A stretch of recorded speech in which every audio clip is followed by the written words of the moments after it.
Everyone, welcome to our YouTube channel. और आज की वीडियो में हम डिस्कस करेंगे एनजाइटी डिसऑर्डर को। हम अक्सर सुनते हैं कि लोग कहते हैं कि मुझे एनजाइटी हो रही है, मुझे बहुत एनजाइटी होती है। तो असल में एनजाइटी होता क्या है, आज की वीडियो में हम ये देखेंगे। सबसे पहले हम देखते हैं कि जनरलाइज एनजाइटी डिसऑर्डर होता क्या है। ये कॉमन एनजाइटी डिसऑर्डर है, जीएडी जिसको कहते हैं हम। और इसमें होता क्या है कि इंडिविजुअल जो है वो उसको एक्सेसिव वरी होती है, बहुत ज़्यादा परेशानी होती है डिफरेंट चीज़ों को लेके। ठीक है, एक इंडिविजुअल जो है जो कि जीएडी के साथ है, यानी जनरलाइज एंजाइटी डिसऑर्डर के साथ है, उसको डिफ़िकल्टी होगी कि उसको जो परेशानी हो रही है, जो वरी हो रही है, वो उसके ऊपर कंट्रोल नहीं कर पाता।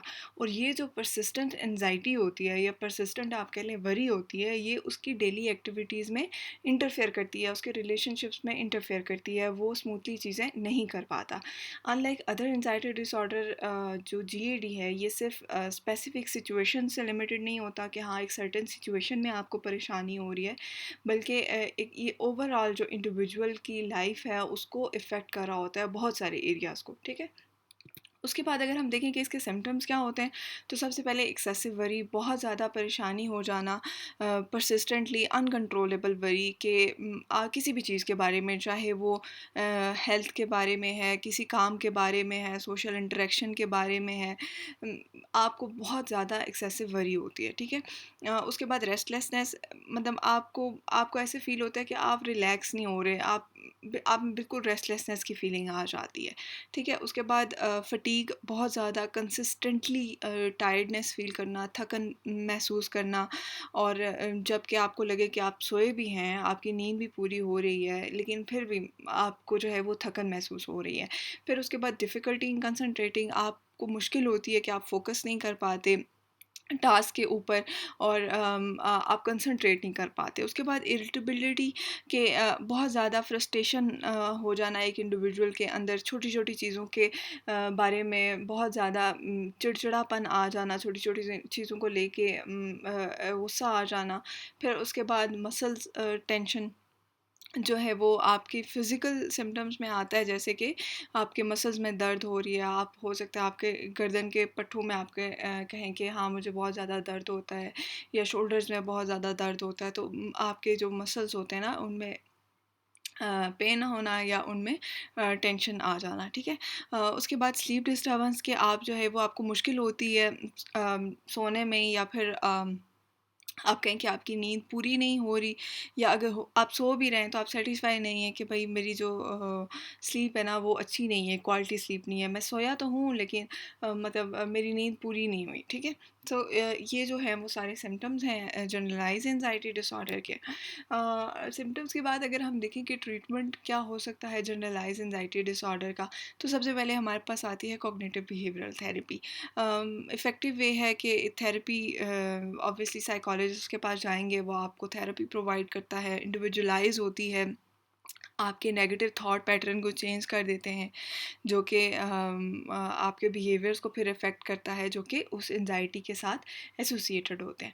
फिर उसके बाद अगर हम मेडिकेशन की बात करें, तो डिपेंडिंग ऑन द सेवेरिटी कि आपके सिम्टम्स कितने ज़्यादा सेवेयर हैं, उसकी बेसिस पे डॉक्टर आपको मेडिसिन प्रिस्क्राइब करता है, जैसे सेलेक्टिव सेरोटोनिन रीअपटेक इनहिबिटर्स होते हैं, एसएसआरआईज, या सेरोटोनिन नोरेपिनेफ्रिन और रीअपटेक इनहिबिटर्स होते हैं, एसएनआरआईज, या बेंजोडियाज़ेपिन्स शॉर्ट टर्म रिलीफ के लिए। सो ये कुछ मेडिसिन होती हैं जो कि डॉक्टर देते हैं।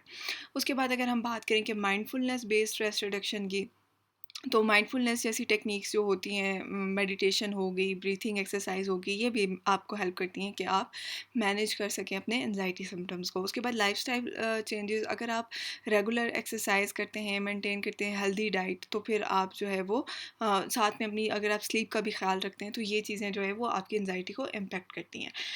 उसके बाद अगर हम देखें कि हमारे पास कोपिंग स्ट्रेटजीज़ क्या हैं, तो कोपिंग स्ट्रेटजीज़ में ना आपके पास आ जाती हैं रिलैक्सेशन टेक्निक्स। जैसे मैंने अभी बताया, डीप ब्रीथिंग एक्सरसाइज़ हैं, ये अपने तौर पे आप कर सकते हैं। फॉर एग्जांपल अगर आपको फ़ील होता है कि यार मुझे बहुत एंग्जायटी है, जो कि इतनी ज़्यादा नहीं है, इतनी सवेयर नहीं है कि आपको डॉक्टर के पास जाना चाहिए, तो आप जो है वो खुद से ये कर सकते हैं प्रैक्टिस, कि आप डीप ब्रीथिंग एक्सरसाइजेज़ करें, प्रोग्रेसिव मसल रिलैक्सेशन टेक्निक्स। इसके अलावा आपको गाइडेड इमेजरी जो है वो ये सारी टेक्निक्स भी है, वैसे आपको ऑनलाइन भी पता चल जाएगा अगर आप वीडियोज़ वगैरह देख लें डीप ब्रीथिंग वगैरह की, लेकिन आपके साइकोलॉजिस्ट भी जो है वो आपको ये सिखा देते हैं कि कैसे करनी है।